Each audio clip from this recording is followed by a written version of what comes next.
नमस्कार, आप सभी का बहुत बहुत स्वागत है हेल्दी इंडियन किचन में। आज हम बात करेंगे एक बहुत ही खास टॉपिक पर जो कि बहुत आम समस्या है। आज हम बात करने वाले हैं पेट में बनने वाली गैस के बारे में। बहुत सारे कमेंट्स आते हैं कि पेट में गैस बहुत बनती है, खाने का मन नहीं करता, जब भी खाना सामने आता है उल्टी सी फील होती है, उबकाइयाँ लगती हैं, भूख बिल्कुल नहीं लगती, जिसकी वजह से शरीर कमज़ोर होता चला जा रहा है, मन परेशान रहता है, खाना ठीक से नहीं खा पाते हैं। जब भी खाना खाते हैं पेट अफड़ जाता है, डकारें शुरू हो जाती हैं, गैस बहुत ज़्यादा बनने लगती है, सीने में जलन होती है और खाना खाने के साथ साथ हमारा मोटापा भी बढ़ता चला जा रहा है। तो आज हम इसी टॉपिक पर बात करेंगे जो कि बहुत आम है लेकिन बहुत खास भी है। वीडियो अच्छी लगे तो प्लीज़ लाइक कीजिएगा, चैनल को सब्सक्राइब कीजिएगा और इस जानकारी को सभी के साथ शेयर ज़रूर कीजिएगा। चलिए आज बात करते हैं इस टॉपिक पर कि गैस शरीर में क्यों बनती है और किन घरेलू नुस्खों के साथ आप इसे बहुत आसानी से झट से ठीक कर सकते हैं। सबसे पहले बात करते हैं कि गैस शरीर में बनती क्यों है। शरीर में गैस जब बनती है तो दो तरीके से बनती है। एक, जब आप खाना खाते हैं, अगर खाना खाते हुए बहुत ज़्यादा बात करते हैं या फिर खाने को ऊपर बैठकर खाते हैं, जैसे कि बेड पर बैठकर खाते हैं, डाइनिंग टेबल पर बैठकर खाते हैं, चेयर्स पे बैठ के खाते हैं, तो ये भी बहुत बड़ा कारण होता है गैस बनने का। क्योंकि जब भी हम ज़मीन पर बैठकर खाना खाते हैं तो हमारा शरीर हमें इंडिकेट करता है ज़मीन से अर्थ लेकर के कि हमारा पेट अब भर चुका है, जिसकी वजह से हम ओवर ईटिंग नहीं करते हैं। अगर हम जो है ऊपर बैठकर खाना खाते हैं तो इसी वजह से हम ज़मीन से अर्थ नहीं ले पा रहे हैं, तो हमारा पेट हमें इंडिकेट ही नहीं करता कि हम जो है बहुत ज़्यादा ओवर ईटिंग कर रहे हैं। और कई बार इतना ज़्यादा खाना खा लिया जाता है, कई बार स्वाद के चक्कर में, कई बार पता ही नहीं चलता है, तो इतना ज़्यादा खाना खा लेते हैं कि बॉडी उसको पचा नहीं पाती है, जिसकी वजह से खट्टी डकारें, गैस बनना, एसिडिटी होना, अपच होना, ये बहुत आम समस्या है।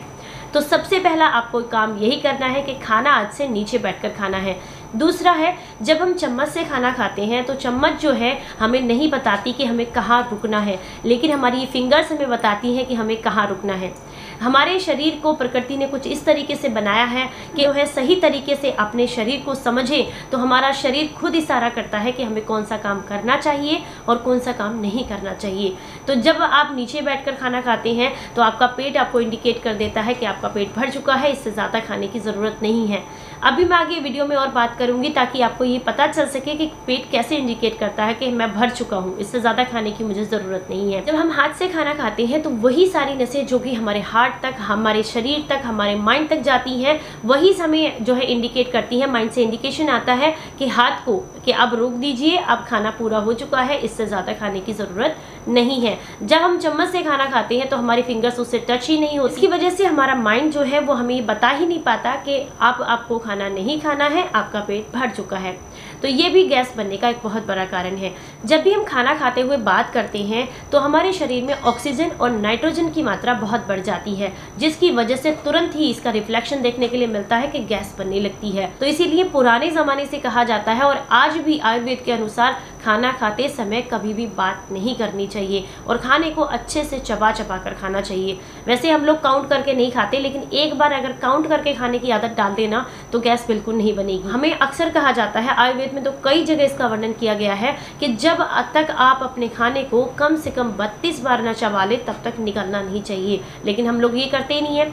एक बार कुछ दिनों के लिए इस चीज़ को फॉलो करके देखिए, आपके शरीर को, आपके मुंह को, आपको खुद आदत पड़ जाएगी। आप उस खाने को लगभग 32 बार ज़रूर चबाकर खाएंगे। अगर आप इस बात का ध्यान रखेंगे तो आपको ये परेशानी बिल्कुल नहीं होगी, क्योंकि खाना इजीली आधे से ज़्यादा डाइजेस्ट होकर तो आपके गले से नीचे उतरेगा, फिर उसको पेट को डाइजेस्ट करने के लिए बिल्कुल मेहनत नहीं करनी पड़ेगी।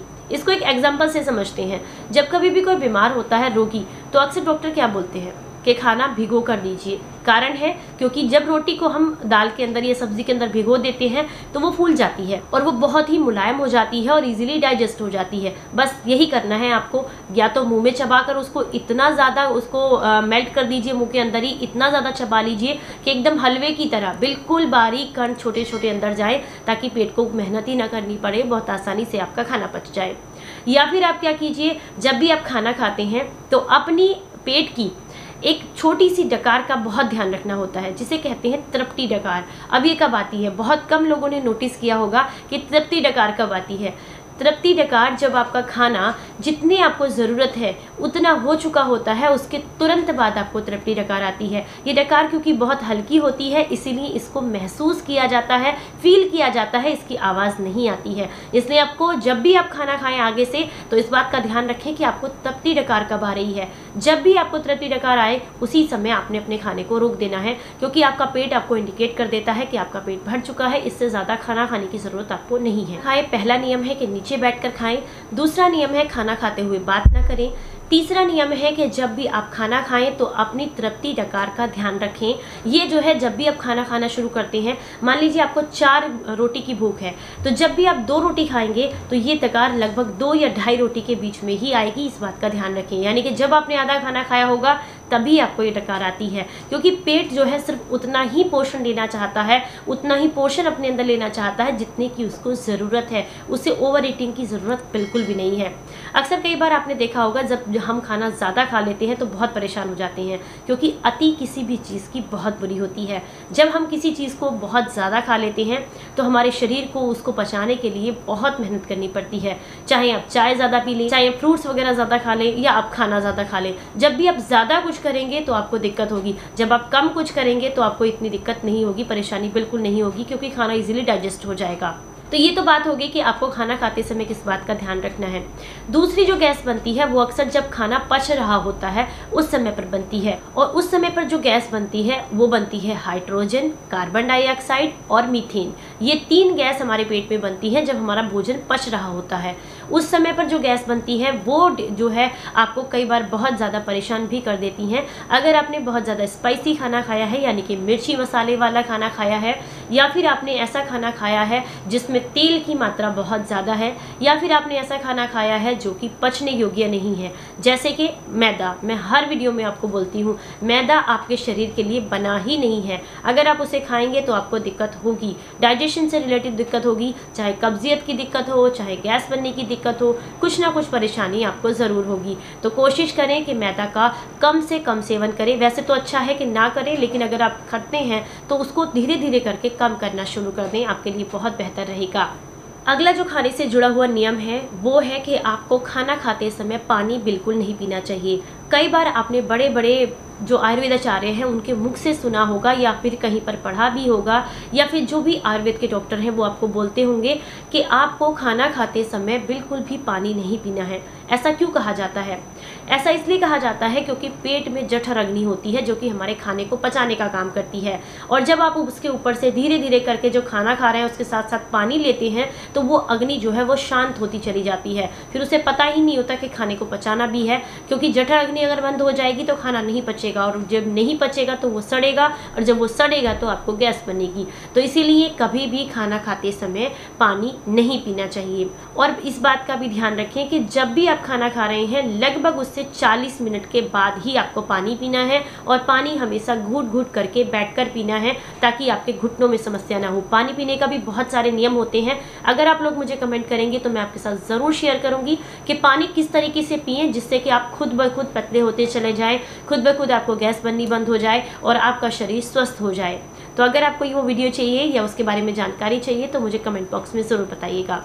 ये जो टॉपिक है ये पेट से जुड़ा हुआ है, और पेट से जुड़े हुए बहुत सारी चीज़ें होती हैं जिसको एक वीडियो में कवर कर पाना बहुत मुश्किल है। तो मैं धीरे धीरे, अगर आप ये सीरीज़ को फॉलो कर रहे हैं तो आपको ज़रूर ऐसी वीडियोस मिलेंगी जो कि आपके पेट से रिलेटेड बीमारियों के लिए होंगी, आपके शरीर से रिलेटेड बीमारियों के लिए होंगी, जो आपको बिल्कुल आसानी से फ़ायदा करने वाली हैं। तो अगर आपको हमारी सीरीज़ अच्छी लग रही है तो प्लीज़ वीडियो को लाइक करके और कमेंट करके हमें ज़रूर बताइएगा कि आप हमें फॉलो कर रहे हैं। और अभी तक अगर आपने हमें इंस्टाग्राम या फेसबुक पर फॉलो नहीं किया है तो वहाँ पर भी ज़रूर फॉलो करें, उसके लिंक आपको डिस्क्रिप्शन बॉक्स में मिल जाएंगे। अब हम बात करते हैं अगर गैस बहुत ज़्यादा बन रही है तो किस तरीके से उसको ठीक किया जा सकता है।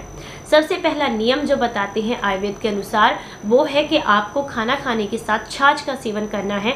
ये सबसे पहला नियम है। जब आप खाने के साथ छाछ का सेवन करेंगे तो गैस बननी अपने आप ही बंद हो जाएगी।